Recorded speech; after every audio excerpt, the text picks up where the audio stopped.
The Central Bank of Nigeria, CBN, which is the apex monetary authority in the country, was established by the CBN Act of 1958.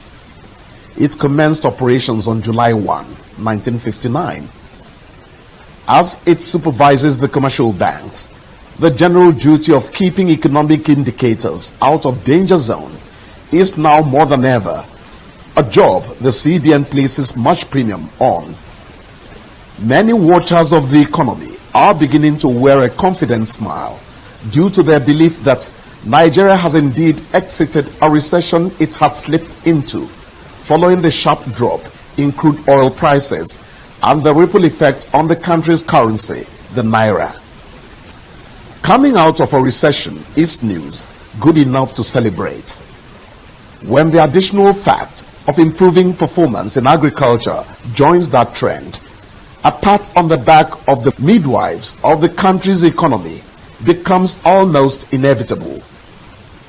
History will naturally preserve what the administration of President Muhammadu Buhari went through from the dark days of crude oil prices lurking around $30 per barrel up until when the oil market started regaining healthy life again.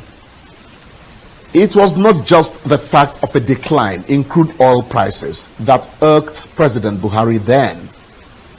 Perhaps the equally troubling angle to it was the wild decline in the value of the naira to $1 Naturally, the president had firm instructions to Central Bank Governor Godwin Emefiele and his team. Do all that is legitimate but speedy to at least return the naira to a more acceptable exchange rate. Emefiele recalls that period. As a heavily import-dependent economy, we saw a transmission effect of higher exchange rates resulting in a high price of imported items, resulting in inflation. So you get what I'm saying? You see reserves dropping, right? You see exchange rate depreciating by going up. And of course, you also saw prices of food going up and inflation going up. Of course, this naturally affected productivity, and that was how we found ourselves in the recession. The recession was, the impact of the depreciating currency, as well as impact on prices, right? Because we import predominantly imported items. That resulted in the increase in the price of petroleum products. And the transmission mechanism as well for the increase in petroleum prices, even on food prices, right, is so devastating, and that was how we found ourselves in the whole thing. It's so easy, and truly speaking, I think it's important, it's so easy for people to begin to look for a relationship between when a market woman whose price of tomatoes or price of yam goes up, and they say it's because of exchange rate. It's understandable. It's really understandable, because you find out that because of the increase in price of petroleum products, right? Yeah. It affects the price of the goods that are transported from the rural community into the cities where these goods are consumed. So that, and because petrol is imported predominantly, that's how you find that, yes, because of depreciating currency, right? Yeah. It has affected the price of goods in also the opposite direction. So we introduced a couple of measures, and one of which is what people talk about predominantly today, the investors and exporters window. We did a couple of things to make sure that we brought in confidence into the FX market, making sure that people who want to access foreign exchange are able to access foreign exchange and at good prices. Since it was all hands on deck to treat a bad situation, the CBN team truly went to work, and at the moment, the hovering around 360 to the dollar by the Nigerian naira is good result for equally good effort. Would like to take the exchange rate further down. Here's the Deputy Governor, Monetary Policy of the Apex Bank, Dr. Joseph Nnanna Oku, in a response to an inquiry on whether the naira can ever return to its good old performance against the dollar. Let us be realistic to ourselves. Tell us what we need. At our level of productivity, 250 will be asking for too much. Why? We cannot, in fact, manipulate the exchange rate. You can't do it so. The governor said the same thing. You cannot manipulate the exchange rate. Because if you say, okay, 250 naira is $1, and everybody here in Central Bank or in Maitama, where I live, comes with 250, say, give me $1, and we don't have the dollar, what happens? We shall be liars in Central Bank. That is why I said we need to build external buffer. You mentioned. Yes. If today Central Bank tells us that our external reserve has reached $1 trillion, and then you ask me this question, I will say, ma'am, maybe, who knows, by tomorrow, we can even do 150 naira to $1. We have $1 trillion. What are we doing with it? But without the buffer, you can't say that. Without the buffer, you can do it. At the moment, we just have $48 billion.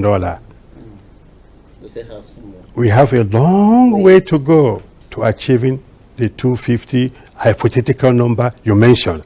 But let me also say something. It isn't the quantum of naira to $1 that matters. So tell me more. what matters is the stability of that exchange rate.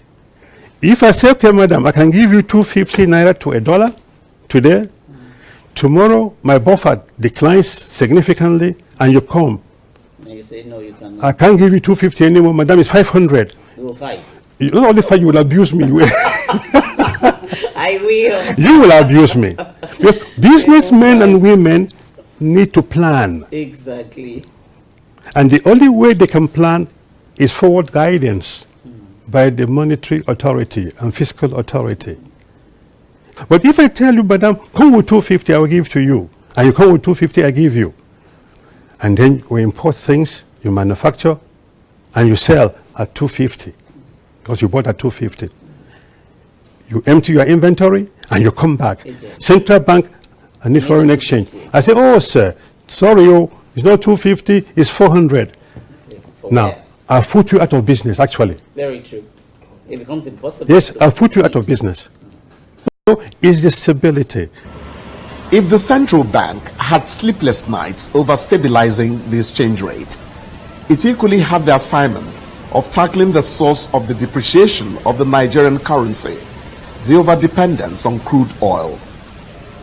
Just as the CBN tackled the economy so as to make the country more productive by engaging idle hands and making them work to contribute to a healthy GDP, it also undertook another program aimed at drawing many actors in the informal sector into the financial mainstream. The head, Financial Inclusion Secretariat of the Central Bank, Temitope Akinfadeyi, explains an initiative that aims to loop the ordinary Nigerian into the financial system, and by so doing, improve the individual's participation in the national economy. When we talk about financial inclusion, surprisingly, it's not just a Nigeria phenomenon. The strategy is the national strategy for us as Nigeria, but financial inclusion itself is actually a global initiative. Over the last 5-6 years, many countries around the world actually signed up to what we call the Maya Declaration under the auspices of a global policy body, the Alliance for Financial Inclusion, AFI. And many countries came together and said, we want a roadmap for our citizens to come into the formal economy. We want to improve their lives. We want them to have better access to finance for businesses, for community life, and the likes. So basically, Nigeria is one of the community of nations that have made a commitment. We signed the Maya Declaration in 2011, and we've been working very assiduously to achieve the target. At the beginning of that strategy in 2012, we set a target for ourselves, as at that time, what we consider the exclusion rate, meaning those who are outside of the financial system, were judged to be about 46.3% of the adult population, and we set a target to bring that percentage down to about 20% by the year 2020. As at today, we do a biannual measurement with one of our key partners, EFINA, Enhancing Financial Innovation and Access. And from the last statistics in 2016, We know that that number has actually come down to 41.6%. From 40. From 46.3, it's come down to 41.6%. Okay. So what does this really mean for us as a country? It means that over the last 6 years, we've had many more people come into the financial system, basically into the banking sector, the insurance sector, the microfinance sector, and the other financial services sector as well. Since Akinfadeyi was talking about an initiative that was launched globally, what by her assessment is the level of success so far recorded? One of the key areas that we are most proud of is the fact that, given that it is a national strategy, we've seen leaders all across the country, from governments to regulators to public sector to private sector, everybody pitching together and working towards a common goal. The impression usually is that when the macroeconomic engagements of the CBN are mentioned, thinking goes to an elite setup that is not available to the ordinary Nigerian. Incidentally, the financial inclusion Akinfadeyi is talking about as it relates to the process of opening an account is a CBN product that does indeed span through the national populace in a 3-tier arrangement. It is practically another way of explaining the ease of doing business, this time around, business that permits the individual to have an identity within the Nigerian financial system. So tier 1 is the basic tier. Everybody can do that. A phone number, your name, your address, a passport photograph. That's the entry barrier. Okay. And you can open with as small or as much as you have. Okay, as small as 1,000 naira. Or even less. Really? Yes. Okay. So that entry barrier, which was a primary concern back in the days, was eliminated. Okay? Good to know. Yeah. So the second level, we then said, okay, we need to know you more because you're going to do more. What did we do for this categories of accounts? We limited the kind of transactions and the balances, because if you're providing basic documentation, maybe you can do maybe maximum, 100,000 and nothing more than that, But if you want to go over tier 1, we then say bring a second ID. Maybe you are in an association, you are an artisan, you belong to a body, let them reference you, okay? Because we want to know you more. Yeah. But at the standard level, which is tier 3, that's where we now request for what we used to request for everybody. 1. Yes. Exactly, I get it. So if you now want to open a tier 3 account, at that stage, we are not going to say you can do this, you can't do that. It's an account you can run and we know you. So we want full documentation. Okay, so tier 3 then says voter's card, national ID, international passport, driver's license. So that's one policy initiative, that we're very proud of. Akinfadeyi didn't stop there. Next, she takes up agency banking, which has become a famous tool for taking financial transactions into parts of the country where a trip to a might not be an easy option. A very important instrument in this regard is the POS cash or savings point, which has become almost a revolution within Nigeria's hinterland places. Truly, the CBN has, by its policy on agency banking, greatly demolished the barrier to financial inclusion. If I have to leave my house and go 20 kilometers to save 5,000 naira, if I did it day 1, day 2, I probably won't go back the 3rd day because it stops being convenient. But when you have an agent around you, and what are agents? Agents are basically businesses, that exist in the community. People know, they identify with them, and they can represent a financial institution in that community. You can go to them, you can open your account, you can transfer money, you can save money, you can do basic banking transaction. So we implemented an agency banking policy to simplify banking services, because you can't build a branch everywhere. It's capital intensive, it's time consuming. But at the fraction of the cost, you can deploy many more agents across communities. The whole concept of the CBN being the hub of the high end of the nation's elitist financial life is simply being unbundled to the inclusion of the ordinary Nigerian. The CBN's relevance to the life of practically the man in the street has become clearer, and citizen banking, so to speak, is now very real. Akinfadeyi couldn't have been more lucid in laying bare how much the central bank is doing to get the people into formal fiscal relevance. How do we make it more convenient? You know, And it doesn't need to more. first take a check, go to a bank and wait. We are targeting 40 million Nigerians. How many people are going to wait to physically walk into a branch? We need the services to do be it on our convenient. phone. Yes. Exactly. Do it on your phone or go to an agent close to you. You mentioned agents. And you can have that same, that same service. Service. You are a parent, you are here in Abuja, you have children out of station. You don't And they need to need money. go to them to send them money. You can do a transfer. On your phone, on at your the convenience phone, of your at office. the convenience of your home or wherever it is you are. Not in a long time has a CBN unit head had the opportunity to espouse how the Bankers Bank has been making financial inclusion work, even at the level of gender. Women and young persons are captured in the Apex Bank's conscious attempt to include a segment of society that has always found itself at a disadvantage. Akinfadeyi starts with the special attention to women. We've seen that globally there's a 9% gender gap between men and women when it comes to financial inclusion. In Nigeria, it's higher. It's actually about 32% between men and women.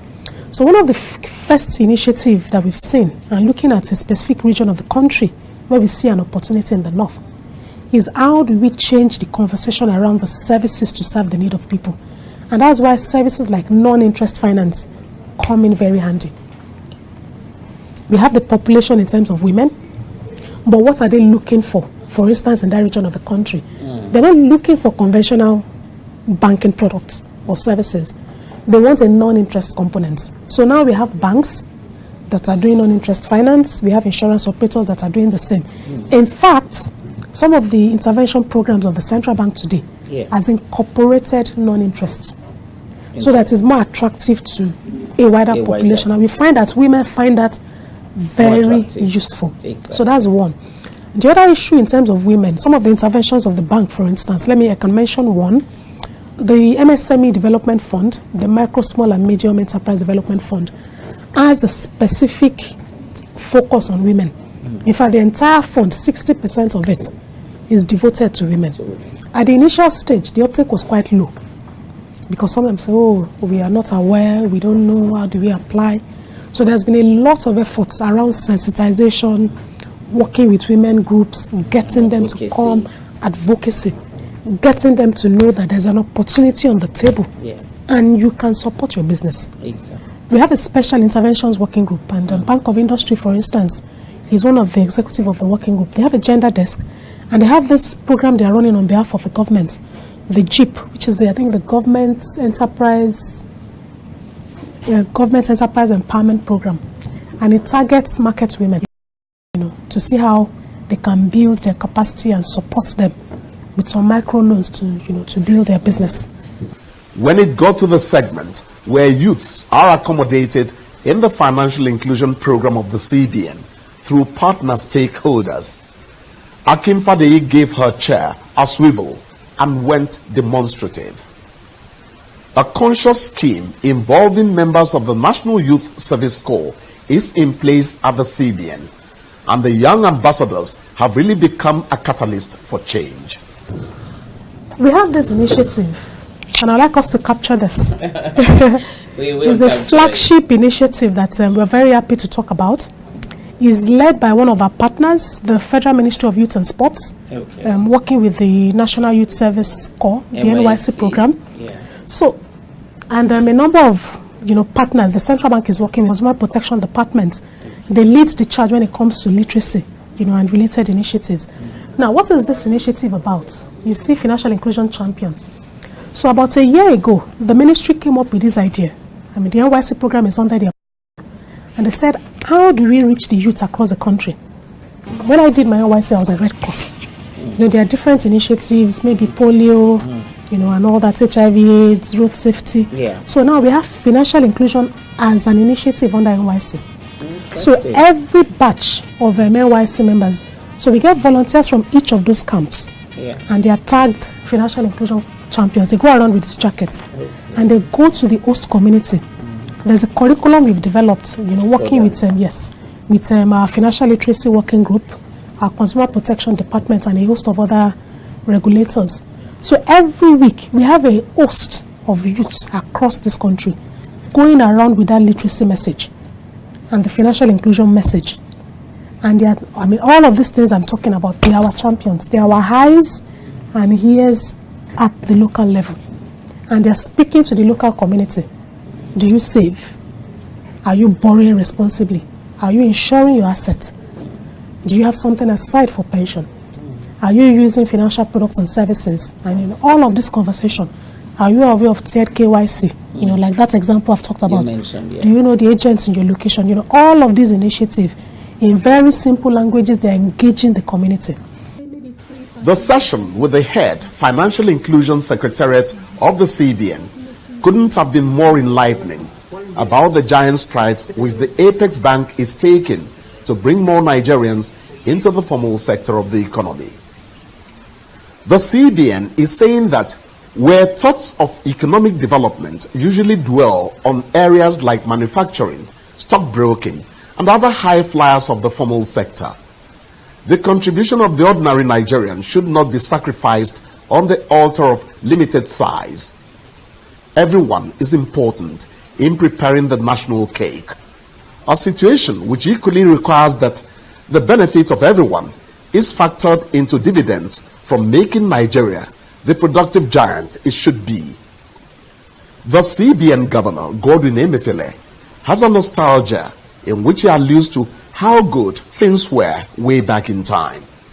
It is hinged on conversation with President Muhammadu Buhari, who is himself an unrepentant convert to the idea that things can work again in Nigeria. They are already beginning to, anyway. Create jobs for our people, create opportunities for our people, and increases our economy, improves our economy. Those are the kind of things we need to do. Because if we don't, as leaders, we have failed.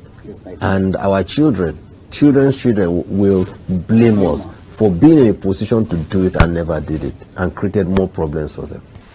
The CBN governor is running a fiscal and monetary leadership which portrays perhaps more than ever before the relevance of the lower rungs of the economic ladder to the economy. Yes, the CBN is telling ordinary Nigerians that they are very much a part of calculations for national growth. Talking about growth and development, when the Deputy Governor Monetary Policy Nnanna Oku was taken up on the issue of providing jobs for unemployed young persons, he mentioned how a project like giving a facelift to residences of members of one of Nigeria's security outfits could give something to do to unemployed young persons. Oku's real focus was on how a well-conceived idea could become a clarion call on the unemployed to join efforts for a better country.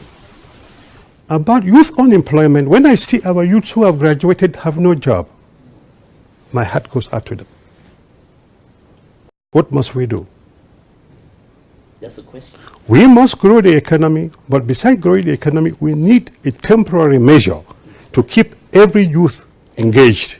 Real engaged. And the way out is public works program. Public works. Public works program for all the tiers of government. We have a decaying infrastructure. A typical example where our policemen and our soldiers live in the barracks. Those houses need a facelift. Real facelift. We need to paint them with manual labor. Government must pay the young men and women. In fact, I've seen young girls who do painting as a profession. Some of the buildings even require plastering. Yes, plastering. Plastering. So we can easily engage 2 million young men and women, send them all over the country to take care of our barracks. Central Bank Governor Godwin Emefiele is soft-spoken, calculating, and deliberate when it comes to what is required to keep the Nigerian economy steady on the path to effective change. The whole idea is to turn the economy into one that does not just consume, but equally produces. It's the path to a favorable balance of payments. It is the route to economic recovery and sustained growth. At the moment, even skeptics know that a great deal is beginning to happen to the Nigerian economy on a positive